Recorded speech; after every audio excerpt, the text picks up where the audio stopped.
இந்த மாதிரி ஒரு ப்ராடக்ட்டை கண்டுபிடிச்சி சொன்னதுக்கு ஹவுஸ் ஒய்ஃப் எல்லாரும் கண்டிப்பாக எனக்கு தேங்க்ஸ் சொல்ல தான் போகிறீங்க. அப்படி ஒரு ப்ராடக்ட் வந்து கண்டுபிடிச்சிருக்கேன். பார்க்கறதுக்கு நல்லா குட்டி குட்டி மஷ்ரூம் மாதிரி இருக்குல்ல, அழகாக பார்க்குறதுக்கே க்யூட்டாக இருக்குது, பார்த்துட்டே இருக்கலாம்.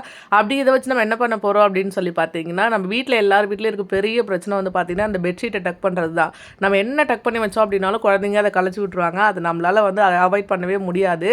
எங்கள் வீட்டில் இருக்க ஒரு பெரிய பிரச்சனை அதுதான். அதை வந்து அவாய்ட் பண்ணுறதுக்கான ஒரு பின்னு தான் இது. இந்த பின்னை ஓப்பன் பண்ணுறதுக்கு இந்த பட்டன் மாதிரி இருக்குல்ல, இதை ப்ரெஸ் பண்ணோம் அப்படின்னா இந்த மாதிரி நம்மளுக்கு ஓப்பன் ஆகிடும். அதுக்கப்புறம் வந்து ஜஸ்ட் நம்ம உள்ளே வச்சு புல் பண்ணோம் அப்படின்னாலே அது வந்து சூப்பராக லாக் ஆகிக்கும். இதை வச்சு நம்ம பெட்டும் பெட்ஷீட்டும் எப்படி வந்து டக் பண்ண போகிறோம் அப்படின்னு சொல்லி பார்க்கலாம். பெட்ஷீட்டும் பெட்டும் சேர்த்த மாதிரி கார்னரில் வந்து பார்த்தீங்கன்னா இந்த மாதிரி வந்து பின்னு குத்திக்கோங்க. குத்தினதுக்கப்புறம் மேலே வந்து இந்த மாதிரி வச்சு ப்ரெஸ் பண்ணிங்க அப்படின்னா சூப்பராக லாக் ஆகிடும். இது ஓப்பன் ஆகவே ஆகாது.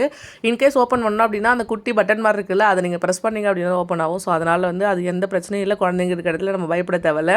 கண்டிப்பாக இது எல்லாருக்குமே ரொம்ப யூஸ்ஃபுல்லாக இருக்கும்.